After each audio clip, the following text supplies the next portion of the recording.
Alright, so this video is going to be our Trimester 1 exam review. And this is going to basically be tips and reviews. So hopefully this goes better than the test review did. And we can actually get a little bit out of this. Now this is going to be probably a fairly long video, so we just have to make sure that you have done the review so that you can go through this a little bit easier and kind of can talk through the answers as we do it so that we don't have to worry about pausing or rewinding or anything like that more than what's necessary. Now obviously if you need clarifications you can always contact me. For those of you that have exams on the first day, then we can try to figure something out. You can either email me or find a way to get some help. Other than that, we can get started on a couple of things first before we end up doing that. Alright, so one of the questions that you'll probably have, and especially something to have you do in preparation for your exam, is you are allowed one notebook piece of paper, both sides, so front and back of one sheet of paper. The only exception is that it can have no review questions. So you need to be able to find a way that you can phrase some of the things that you're having troubles with. One of those things might be formulas for our series and for our sequences. You can look at some other things, equations. So as long as there's no review questions on this, we should be fine. So if you need to make up your own or have something on there, you need to make sure that you have those appropriate, but you're not going to use any of these review questions. I will be entitled to walk around the room while you're taking the exam and see what you have, and if I deem it necessary, I will remove it from your desk. So just make sure that you're using that and you're not putting any of these review questions on there. So the following is going to be the collection of answers, and I'm going to be going through this. The answers are already done. I'm not going to be going through them problem by problem and working them out individually over the video, but I do have the responses on a sheet of paper or digitally on a digital media, but the idea is that you can at any time navigate through the video. If you want to go forward to a particular question because you already know what to do up to that point, that's fine. I did not put timestamps in there, so if you're looking for a particular question, you will have to fast forward through that and find it yourself. And so let me show you what I have here. So I have the review sheet that would be similar to what you have here, and so if you look at my page here, all the answers are there on the page. If you wanted to go through that and kind of stop that and look at those, you're more than welcome to, but the idea is I will be going through each one of these. So the first one, what we're looking for is, if you're reading the question, is simply just greatest common factor. And we look at those three terms. Our greatest common factor is just going to simply be 2s. 2 can divide into each one of those, and we can remove an s from each term. Number two is looking at a plumber, looking at an expression for the revenue that he has per day, which would be this 70x plus 15y. And so what they're telling you is that they charge $70 for each call plus $15 per hour worked. What in the expression would represent the number of hours that he worked that day. And so 15y actually represents his pay that he gets. And so the $15 or the 15 is the amount that he gets, and then y is going to end up being your number of hours that you receive or that you would work that particular day. And so when we're just kind of deciphering those particular expressions, just make sure you know the difference between the coefficient and what the variable is. Number three, we're looking for a factor, so we're going to find the greatest common factor between 12x squared plus 28x minus 16, and we get 4 as the greatest common factor. It comes out, we have left over 3x squared plus 7x minus 4. Number four, we're simplifying. We're just subtracting two polynomials there. And so when we're subtracting polynomials, we subtract, or we distribute that subtraction of the second one. So we have x squared plus 2x minus 4, minus 4x, minus 2x, and then plus 7, which gives us, once we combine our like terms, of negative 3x squared plus 3. Now remember what we're doing with these things, and we always have our standard form. So whenever we deal with standard form, we're always putting it in highest to lowest degree. Number five, we're multiplying. So here we're distributing the 3x squared y to both of those terms there, and if you notice I did that down here. And so I went through there and I multiplied those together. So 3x squared y times 4y squared plus 3x squared y times 5xy, which then will give me a final simplified total of 12x squared y to the third plus 15 x to the third y squared. Those are not like terms, so I don't add them together, and that's all I have there. Now if we look at these next several problems here, we're kind of going back into our series and sequences. So just kind of remember what those two series and sequence formulas are. Remember, you're going to want to know your explicit. So you'll want to know the explicit formulas for both arithmetic and geometric, and you're going to also want to know the series formulas too as well. So just make sure that you have those down and you know how to use those. So if I was to start looking at question number 6, so we're calculating the sum of the first 15 terms, round to the nearest whole number. So we look at those terms, we see that those terms start with the term 4, and our R value, what it's changing by, is it's multiplying by 1.5, and our n is going to equal 15 because we want 15 values that we're going to use. And so if we look at this, here's our series formula, S sub 15, we want 15 terms, and we just plug in the rest of our information there. And we get 4 times 1 minus 1.5 in parentheses to the power of 15 divided by 1 minus 1.5, and that gives us a value of 3,495.15. Now it does say round to the nearest whole number, so we could very easily just say that that's 3,495. Now if we look at question number 7, we'll look at the series here. First of all, we want to decide whether it's arithmetic or geometric. We decided that this is geometric because we're multiplying by -4 every time. Remember, geometric sequences change by multiplication, where arithmetic change by addition or subtraction. And so again, we're going to identify those crucial pieces of information. So our first term is going to be 1. Our R value, our constant ratio, is -4, and n is 7. And so that's going to give us our series formula. We plug that in, and all we have to do with this problem is it says to write the formula. So there's nothing additional that we have to do. We don't actually have to solve that. So look for ways that you can kind of ease your process here. And so when we look at that, we're just writing the formula, we're plugging in the numbers that we have, and then that's it. So just make sure you're reading the problem and kind of distinguishing between those things. Question number 8, calculate the sum. So here, whenever we see calculate the sum, we always have to make sure that we're knowing that we're going to use a series here. Whenever it's asking you for the sum, you're always looking for the series. This is geometric because we're changing by multiplying by -2 every time. So our first term is 2, our constant ratio is -2, and our number that we want to have is 15. We can plug that into our formula, and we get 21,846 when we get the sum of the first 15 terms. So again, the first term, 1 minus the ratio to the power of 15, and then 1 minus the ratio again. Number 9 is asking you to write a formula. This time they tell you that it's a geometric series. So, just because it doesn't tell you that it's wanting a series, you should know based on what it's looking for. And that information can be found here when it says it wants the sum of the first 10 terms. That's always kind of where you're going to come and find that it's going to be a series. And so we look at our series, and we know that it's changing by multiplying by 2 every time. And so our first term is 4, our constant ratio is 2, and the number that we want is 10. And so we plug that into our formula. And if you look at this again, it just says write the formula, so we don't actually have to evaluate that in any way. So here we just plug it in, and then we're going to be done. Number 10. Now it doesn't necessarily look like it here, but again, it's going to kind of tell us what it wants us to do. And so down here it does tell us that they want a geometric sequence. And so they actually give you the sequence that you're wanting to use. So here's the explicit formula for a geometric sequence.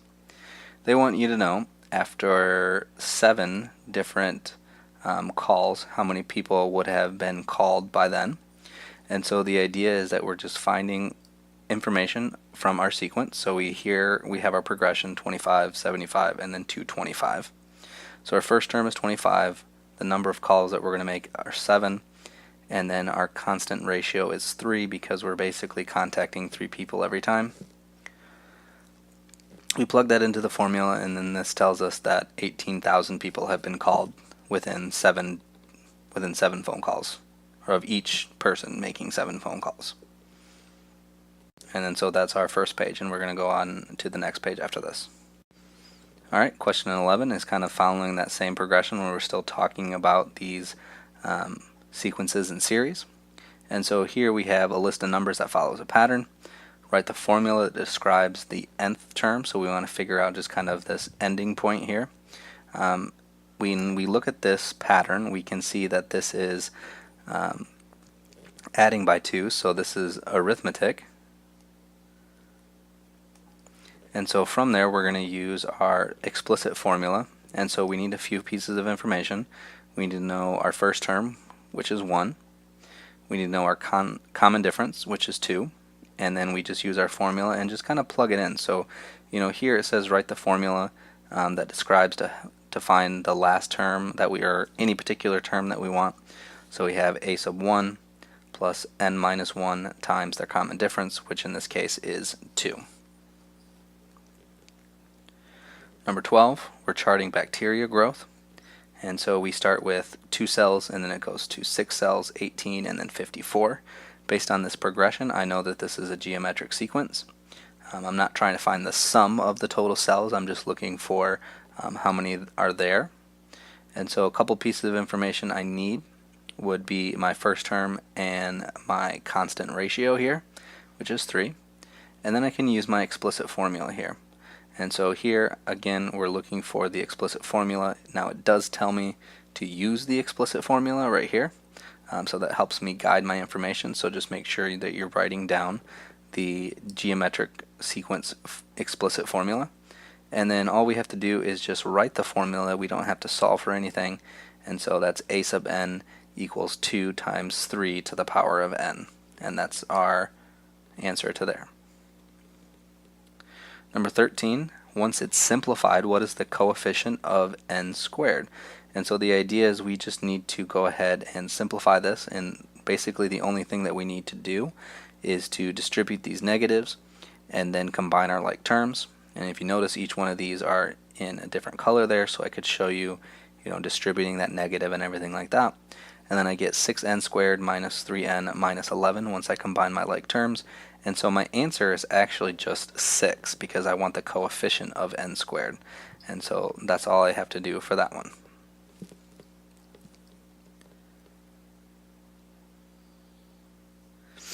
Now number 14, we have a rectangle that has 2 different sides, A and B, and we just need to write an equation that represents the area. Now what we know of area is length times width. Basically this A and B are going to end up being our 2 sides, so area equals A times B. Well, A is x squared plus 2x minus 1, and B is 3 minus x, and so I can just go through and use my distribution property, or my distributive property there, and multiply these 2 polynomials. I get this as a result here. I can combine my like terms and I get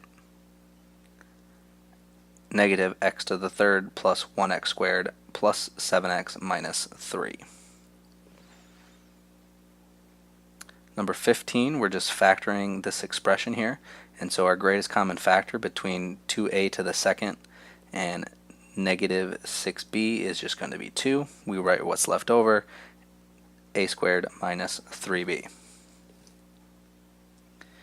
Number 15, we're looking at seating at a music concert. And so we're looking at the progression of the rows as they go back and back and back.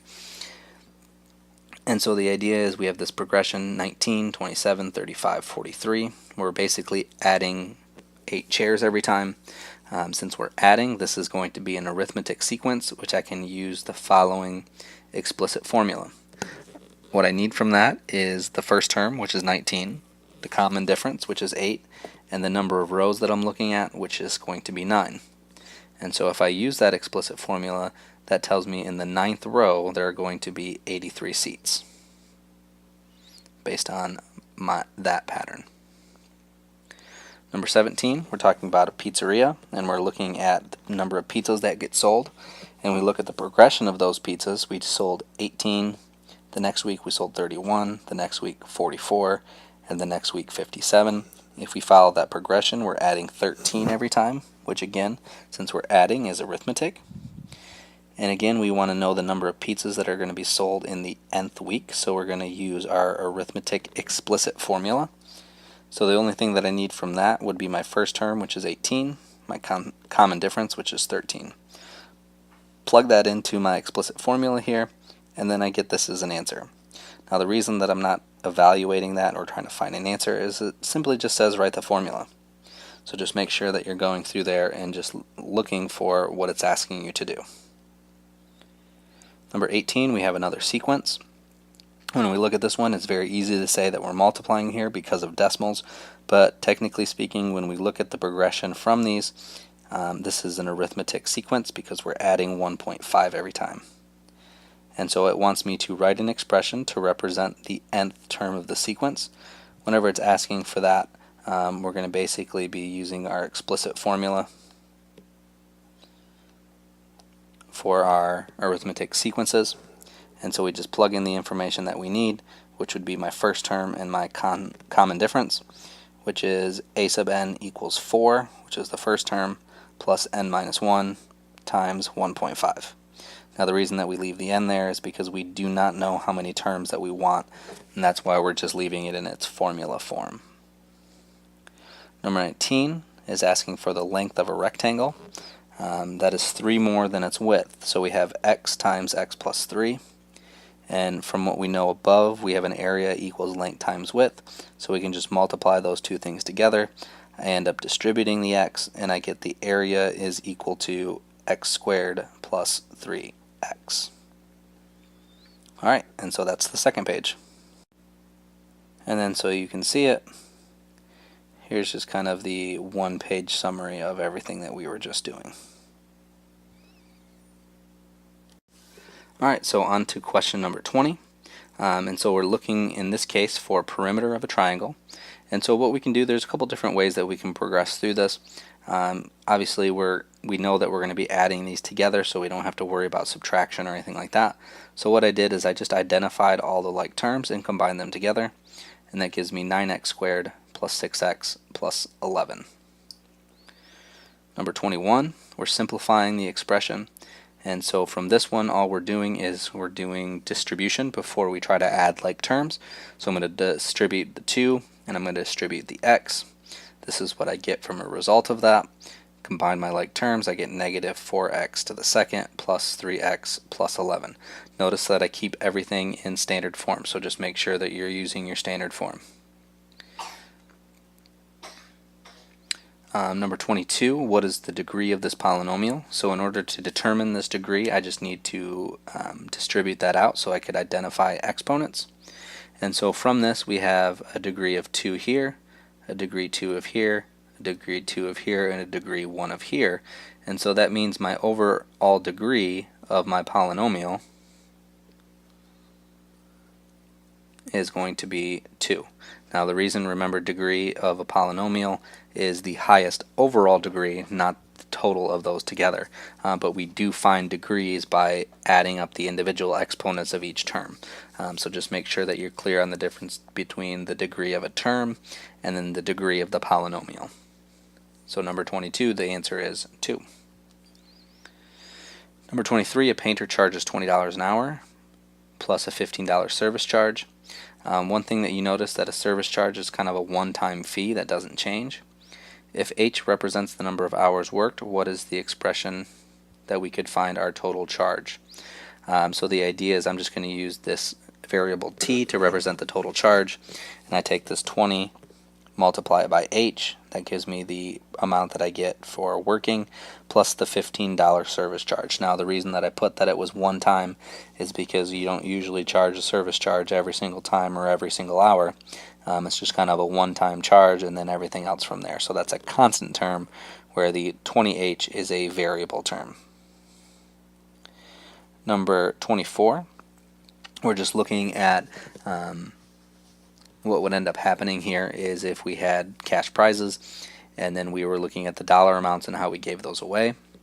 And so we're kind of given the model here of 55,000 times 0.8 to the power of n minus 1. If n represents the place place prize. For example, n equals 2 is the second prize. How much money does the fourth place get? So what that tells us is that n is equal to 4. We plug that into our formula and we just get $2,560. So that's just kind of a straightforward following a formula and being able to evaluate it. Number 25, cost of a cab ride is C equals 2.5 plus 2m plus 0.4w, where C is the total cost, m is the number of miles traveled, and w is the number of minutes sitting in traffic. Explain what we have as far as what the coefficient of m is. So we look at that. Our coefficient of m is this 2, or the term is 2m. And so m represents the number of miles, so we have to figure out what we would be doing in multiplying that by 2. Now if we think about this being the cost of a cab ride, something is going to be in there with dollar amounts. And so the coefficient of m represents the charge per mile. So it's basically telling us that it's $2 per mile that we travel. Number 26, in order to simplify the expression correctly, what must be done with the exponents? And whenever we have a situation, this is our power of a power. And whenever we do that, we multiply the exponent. So I actually circled the wrong one here. And so we're going to actually do letter C here of multiplying the exponents. And then there's just kind of our summary of our entire page there. Okay, so question 27, we have 8 to the 9th divided by 8 to the 3rd. Whenever we divide bases, we subtract their exponents, so we get 8 to the 6th.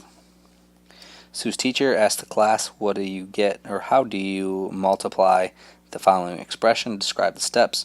Basically, the step is there when you're multiplying similar bases, you're adding the exponents. So 5 to the 3 plus 7 would give us 5 to the 10th. Number 29, we're renting a storage locker. The volume is modeled by 3x to the power of 3, and write this in its simplest form. So the idea there is when we have a product of a power, we distribute that power, or we raise everything to that power on the outside.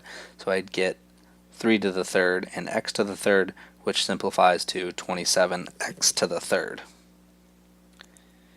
Number 30, we're going to simplify this expression and write it without negative exponents. So we're just going to follow this progression as we normally would. And so here, when we write this, we're going to do this parenthesis first, or this exponent first. And whenever we do that, we multiply. So we get x to the 4th times x to the negative 12th. Now when we're multiplying similar bases, we add them, which we get x to the negative 8. Since we don't want to have negative exponents, we just convert that to positive by taking the reciprocal. So remember, reciprocal for negative exponents. And so I get 1 over x to the positive 8 as my final answer. Number 31, I'm going to break this into two pieces. I'm going to break this into the variable x and the variable y. Since I'm dividing, I'm going to just subtract my bases, so I get x to the 4th, y to the negative 3. But I don't want negative exponents, so I take that negative y to the negative 3 and kind of send it down to the denominator, because remember, I can either move things up or move things down depending on when they're negative. And so my final answer there is x to the 4th over y to the 3rd. Number 32, I just kind of have to go through my order of operations first. So I'm going to do the numerator, so p to the 3rd to the 4th. I multiply those exponents there and I get p to the 12th divided by p to the 2nd. And then now, since I'm dividing, I can just go ahead and subtract, and I get p to the 10th, 12 minus 2, which ends up giving me letter D. What is the value of negative 9 to the 2nd power? Now if we think about that in terms of exponents and how exponents work there, we get negative 9 times negative 9, which gives us positive 81. Number 34, we're simplifying the expression. But in this case, we need to basically FOIL, or basically distribute these things. And so I'm going to go ahead and distribute those. So z to the 3rd minus 4z to the 2nd. So I'm just going through this way and then doing those. Combine my like terms, I get z to the third minus 1z to the second minus 10z plus 6. 35. What is the simplest form of the following expression? So we have this over here. So whenever we're faced with a situation like this, we're multiplying over here and then we're adding, we just need to make sure that we FOIL this first. And so I get x squared plus 6x minus 3x minus 18 plus this other polynomial. When I come back over here, basically what I did is I took that, simplified it, and had x squared plus 3x minus 18 plus that second polynomial. So I'm just making sure that I'm going through this in the correct way, multiplying before I do any addition of my polynomials, and then I get a final answer of 3x squared plus 6x minus 25. Number 36 is kind of an interesting problem. This kind of goes back to some of the theory that we had before. First thing that I'm going to do when I look at this graph, what you could basically do is you could take the time and you could plug each one of these in and figure out which graph appropriately matches that particular function. But the idea here is that we kind of have some skills now based on our zeros and based on our x-intercepts, is that we know that we have 5 different zeros here. So 1, 2, 3, 4, and 5. And based on some of the stuff that we know, what that tells us is that this graph has 5 zeros. And so it has to have a degree of 5 or more. Now we talked about before that the number of zeros based on the degree is always the highest that it can be. And so in this case, this is telling me that I know that at least has 5. So I know that the degree of this polynomial is at least 5. Now it could be 6 because a degree 6 could have 5, could have 4, could have 3. But I know that a degree 3 can't have 5 x-intercepts. I know a degree 4 can't have that, and I know a degree 2 can't have that. And so the idea is the only one that it could possibly be is it could only be D, because it has a degree of 5. Because here, the max zeros, this would be 2 max zeros, and this would have 3, this would have 4, and then this one would have a maximum of 5. So that's the only way that we could do that. So instead of graphing those, we can look at the zeros and kind of what the degree is of those. And so there is our page 4. And so here's page 4 at a glance. Now the next part here is we're looking at the functions, and we're going to look at end behavior on question 37. Now when we look at this and we try to dissect this question here, we're looking at the function of the graph that rises on both the right and the left. So what that's telling us is that if it's rising on both of those, that must be even, because even functions do the same thing.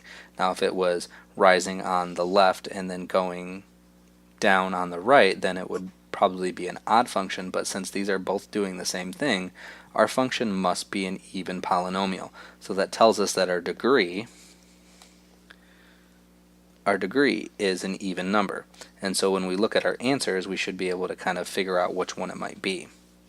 Now the other key word is rises, and so since this is going up and they're both doing the same thing, this tells me that I should have a positive coefficient. And so when I look at my answers, it must be even, so that it immediately eliminates this one. It immediately eliminates this one because those are both odd. It leaves me with C and D. But since I told you, or that we looked at it and it says it rises, that must mean it's positive, and so the only one that it could be would be option D. Alright, so now we move to question 39. We're looking at end behavior here. And so a couple of things, we just have to have the concept of what our infinities are. And so here we have this both pointing down, so we know that these are both going to negative infinity and negative infinity from both the positive and the negative side. First of all, when we look at these, I can look at C and D and I can say, okay, these have zeros in here. We've never really talked about zeros as far as our end behavior, and so we're not looking for those, so that we can immediately look at C and D and say, okay, these are not something that we're going to use.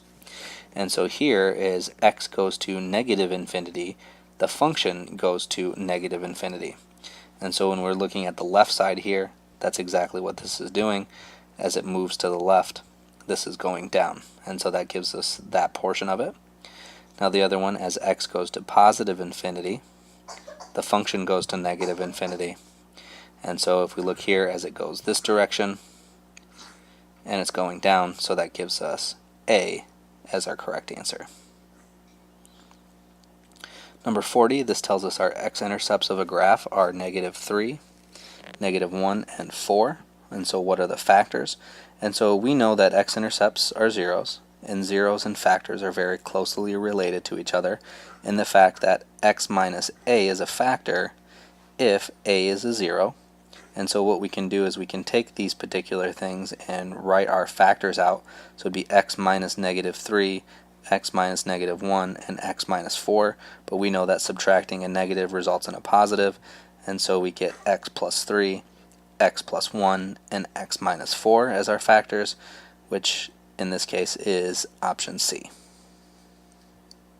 So we're just looking at the relationship between zeros and factors, x-intercepts and zeros and then factors. Number 41, identify the graph of a fourth degree polynomial with a negative leading coefficient. Well, that piece of information tells me two things. The first thing, being a fourth degree, that means that my n's do the same thing, so that's an even degree. And so my n behavior is the same. And then since I have a negative leading coefficient, I know that those will both point down. And so I'm looking for an even, so I'm looking for n's that do the same thing but point down. And so when I look at those, the only option is option C. And so that's page 5. And so here's page 5 at a glance. Alright, so page 6 will be a little bit difficult to follow, but this is similar to the other review that you had, and kind of the same concepts. Now there is a video that is still posted that are problems that are worked out that are very similar to these. So I won't take a whole lot of time to go through these because those are actually explained a little bit more in depth on the test review. So if you didn't get a chance to look at the test review, I would encourage you to look at that test review and try to find examples of problems that are just like these. Now I know that those problems weren't the same that were on the test review, but that those at least give you different problems that you can work out ahead of time so that you can see me do those and you could try them before I do them too as well. So we'll first start off with this section up here. We're looking for factoring completely, so we're looking to identify any greatest common factors, or we're going to try to factor quadratics and give us the x minus a, x minus b idea, or x plus, x minus, that kind of thing. And so when I look at question number 1, I'm looking for factor pairs of 16 that might combine to give me 10, which are 8 and 2, so I get x plus 8, x plus 2. Alright, then we can go to number 2. So with number 2, we have a greatest common factor there of 5, so we can pull that out. We get 2x squared minus 27x plus 70.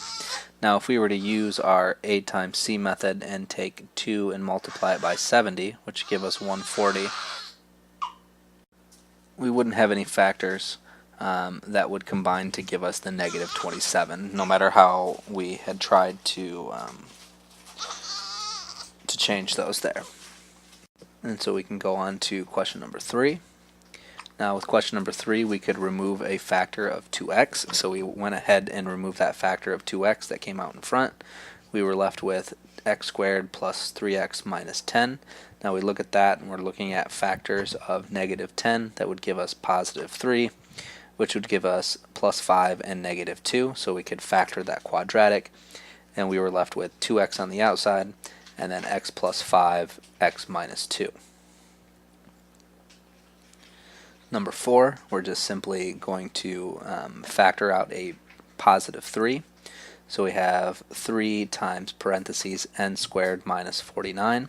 So again, this is one of those situations in which we have a quadratic, but it doesn't necessarily look like a quadratic that we're used to.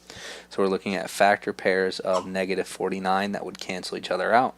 That would give us positive 7 and negative 7. So we have a greatest common factor of 3, x plus 7, x minus 7 as our quadratic factors. Numbers 5 through 8, we're simplifying and then stating the restrictions. Now remember, when we're looking for restrictions, we always identify those before we start to cancel things out. And so here we have a restriction of b cannot be equal to 0. And so we're looking at these, we split these apart. We have 80 over 100, and that's going to reduce to 4 over 5. And b to the 5th over b to the 3rd, we subtract those exponents and we get b to the 2nd. We multiply those two things back together, we get 4b squared over 5. Now when we look at number 6, we can factor those out, and what we end up doing when we factor is we get a greatest common factor in the numerator of 2x. So between 2x squared and 6x, we have a greatest common factor of 2x. Then we have x minus 3 left over, divided by x minus 3. Now that we have this factored, we know that from the denominator, if x is equal to positive 3, we're going to have a problem. So our restriction is x cannot equal 3. And then we can go ahead and cancel out those factors of x minus 3, which gives us a final answer of 2x. Number 7,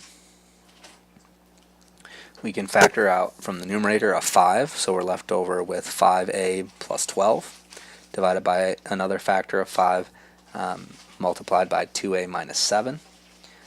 From that information here, we can cancel those out, and we get, well, before we cancel, we can identify our restriction, which again, we're only looking at the denominator for the restrictions.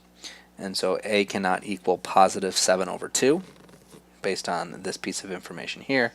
Cancel the 5's, and I get a simplified fraction of 5a plus 12 over 2a minus 7. Alright, so we can move on to question number 8. Now, question number 8 is a little bit more of a difficult problem. There's a lot more steps involved. Because of the complexity here, we'll kind of go over this in a little bit of detail. So the first thing that I did here is I looked at these two particular polynomials, and I said, okay, what can I factor out? What is the greatest common factor that I can remove from those? And so from that, I can remove a factor of 7 from both of those. So I went ahead and did that. And I get 7 times 7m squared minus 18m plus 8 divided by 7 times 3m squared plus 4m minus 20. Now from there, I used my a times c method, and what I was able to figure out is that if I multiplied a times c here, so 7 times 8 gave me 56, and so I was looking for factors of 56 that would give me negative 18, but they had to be the same because this was positive, and that was negative 14 and negative 4. And so what I did with that is I took those over here, and I used my factor by grouping, so 7m squared minus 14m minus 4m plus 8, and I grouped those, and I found a common factor between those. And so I grouped this, and the negative and the positive there. And so I factored out 7m here, which gave me m minus 2.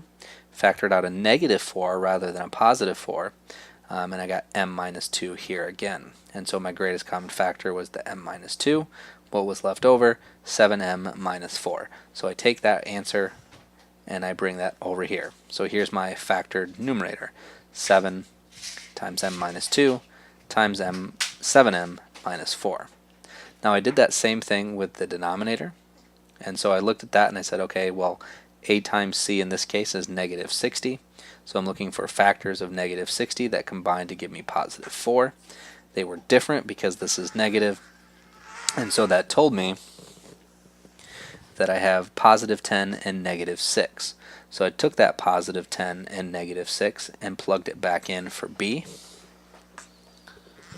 and that gave me 3m squared plus 10m minus 6m minus 20. And so I grouped those again, so I grouped the first two and I grouped the second two, and so I found a common factor of m, and so what's left over, 3m plus 10, and then here I factored out a negative 2, so I get negative 2 times 3m plus 10, and so my greatest common factor there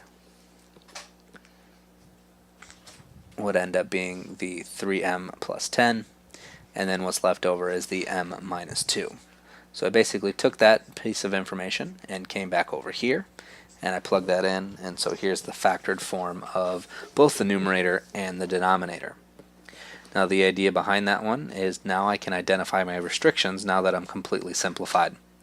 And so my restrictions are m cannot be 2 and m cannot be negative 10 over 3, and where I get that information is strictly from the denominator. I don't care what the numerator is, I'm only worried about what this denominator is. So I just have to be very careful with how I decide that.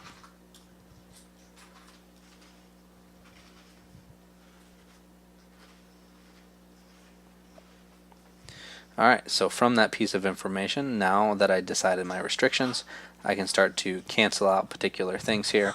And so the 7s will cancel each other,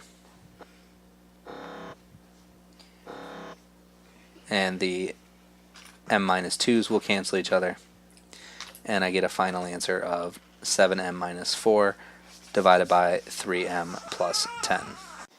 Now with my next steps, when I'm looking at 9 through 15, now this is going to be a bulk of kind of what we were doing before. The space is kind of a little confined, so I'll try to walk you through this as best as I can. But the idea is here that I'm trying to find my least common denominator, so I'm kind of combining in those factors there when I can and multiplying them up and only working with the numerators. So if we look at question number 9, both of those denominators were already factored, but all I needed to incorporate there were the other factors. So if I look at this first one here, this needed a factor of x plus 5 because it had it over here. This one needed a factor of 3x minus 4. Then I just multiply those up at the top, and then I get 2 times x plus 5 minus, because that's my operation in the middle, 2x times 3x minus 4. Now with that, I can go ahead and distribute that. Now again, make sure that you're distributing that negative to both of these. And then I get 2x plus 10 minus 6x squared plus 8x. From there, I can just combine my like terms, keep my denominator, and there is my answer there for question number 9. Now when I look at question number 10, I have to factor the second fraction there. So when I factor that second fraction, I have a common factor of 2a that I can remove. What's left over? 5a plus 2. Now what I did before I started here is, if you notice, that I canceled out some of these things here. So I noticed that there were some common factors there in each individual fraction. I wasn't cross-canceling or anything like that yet. I was just looking at those particular fractions, identifying factors that I could remove so I can make my multiplication a little bit easier. So now when I move over here, this is what I have left over. And so I have a factor of a and a factor of 5a plus 2. This already has both of them, so this doesn't have to change. This just needs the factor of the 5a plus 2. So I'll multiply it in both spots, multiply the numerators, and then subtract the numerators because that's the original operation. And so I get 5a plus 2 minus 1. Now notice I didn't put the times 1 here because it's not necessarily needed. So I can go ahead and combine my like terms there, and I get 5a minus 1 divided by my common denominator of a times 5a plus 2. And that does it for question number 10. Number 11 is a little bit more trickier. There was a few steps that I had to go through first. So if you notice here, so I'll zoom in so that we can just focus on this piece here. In order to find my common denominator, I need to factor that out. So the first thing that I did is I found a common factor of 2, so I removed that so it would be a little bit easier. And then I looked for factor pairs of 16 that gave me negative 8. And so that was 2 times x minus 4 times x minus 4. So I have those three factors as my denominator. Now when I look over here, I have 6 over 2. Now I could technically simplify 6 over 2 there, but I'm not going to worry about that too much because I don't want to have to re-add another factor. Because I already have a factor of 2, so that factor of 2 is already shared. And then I just needed to multiply in the two x minus 4's. So I multiplied those up, and then now I'm only working with my numerators. So now I have my numerators 5 plus 6 times x minus 4 times x minus 4. Go through the process of foiling and then distributing, and then I get 5 plus 6x squared minus 48x plus 96. Combine my like terms, and then I get this as my final answer with my common denominator. So we can move on to question number 12 now. Now question number 12 is multiplying, so now we can kind of invoke that cross-canceling if it comes to that. And so I'm just going to factor each one of those numerators, each one of those denominators. And so here, when I did that, I got 7 times b minus 5. Now this one was out of order, so I had 5 minus b. Now we talked about making sure that everything was in standard form, and so we would have negative b plus 5.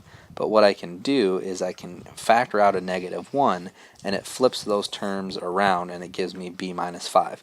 So I'm factoring out a negative 1, and it gives me b minus 5. So that's how I get that negative 1 there. So just kind of look at the difference between this 5 minus b, factor out a negative 1, and I get negative 1 times b minus 5. So I can go to the other one. 1 is already factored, and then I just need to factor b squared plus 4b plus 3. So factor pairs of 3 that combine to give me 4 would be b plus 3 and b plus 1. Now the only thing that cancels here are the b minus 5s. I could talk about how the 1s cancel each other, but I'm just going to leave those the same. Multiply straight across, and I get 7 divided by negative 1 times b plus 3 times b plus 1.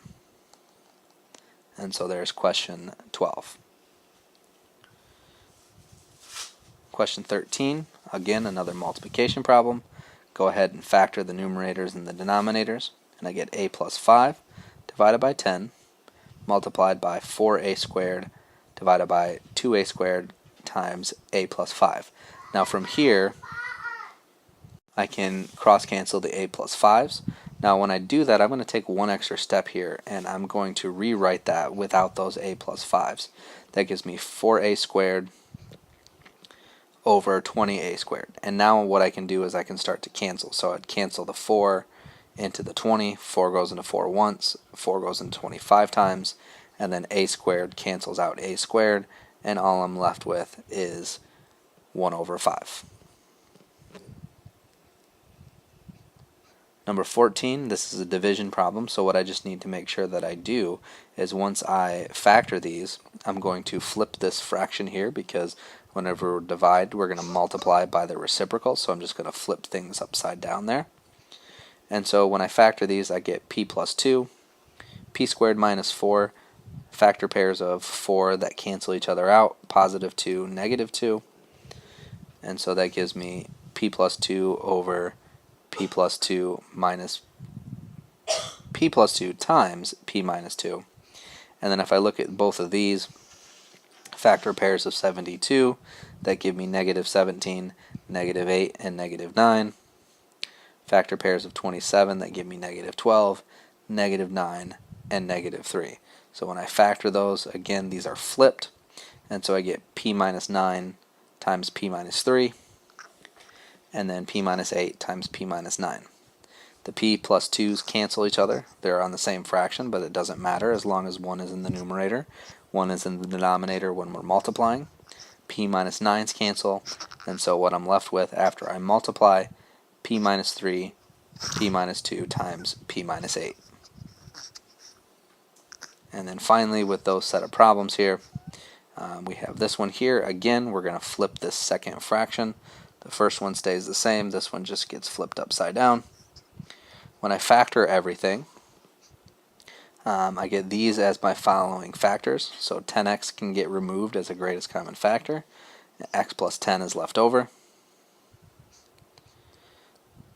On the denominator of that fraction, 8x is the greatest common factor. What's left over? X minus 1. The denominator here, which ends up being the numerator once I flip my fraction, those factors are x minus 1 and then x minus 9, and then it still had that x plus 10 here, and that just gets moved to the denominator. So from that information I can cancel my x plus 10s. I can cancel my x minus 1s, and then I can cancel these x's here. But then I can also reduce the fraction of 10 over 8, which reduces to 5 over 4 times x minus 9, or 5 times x minus 9 divided by 4. And so those are the only factors that get left over from that. And then finally, 16 through 19, we're just simplifying and stating the restrictions. And so here, number 16, I'm just factoring those out. I'm taking a couple steps here to factor those. And so here, we're using the A times C method in order to simplify this. First thing that I did, though, is I did remove a factor of k. What's left over is I was looking at factor pairs of 14 that combined to give me k, which would be, or not factor pairs of 14, but using A times C, factor pairs of 42. That gave me positive 1, which was negative 6 and positive 7. Use that together to get k times 3k plus 2, 3k plus 7 times k minus 2, and then the denominator simplified or factored to 4k times k minus 2. My restrictions: k can't be 0, k can't be 2, and again that's from the denominator. Cancel those common factors, and I get 3k plus 7 divided by 4. Number 17, factor those. The only one that can really factor would be the denominator. Greatest common factor is 4n. 3n minus 4 is left over. I can cancel numbers. I can cancel variables. So we have n squared and we have n. Those cancel out. I have an n left over at the top. 4 goes into 4 once, 4 goes into 25 times, so that reduces there, which gives me a final answer of 5n divided by 3n minus 4.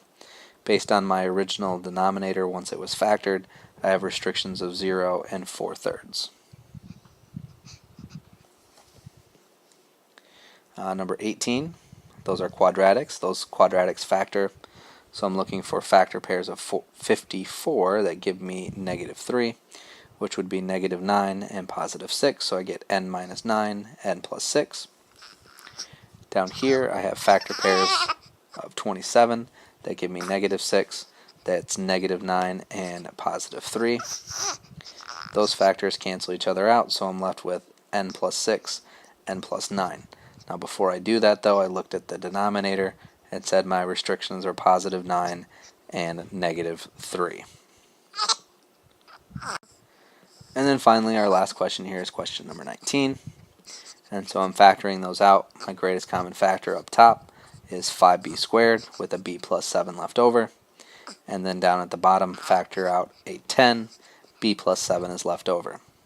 Now from that information, my restrictions would be b cannot equal negative 7, and that's only from the denominator. We don't worry about the numerator.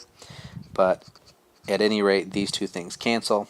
5 goes into 5 once, 5 goes into 10 twice, so that fraction can reduce.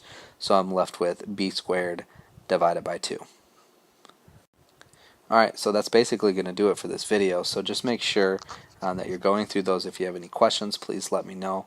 You can email me with your questions and I'll try to respond to you as soon as I can. But for those of you that I will see on Monday for more exam review, you can continue your questions from there. But otherwise, these are the answers. You should be able to go through some of those.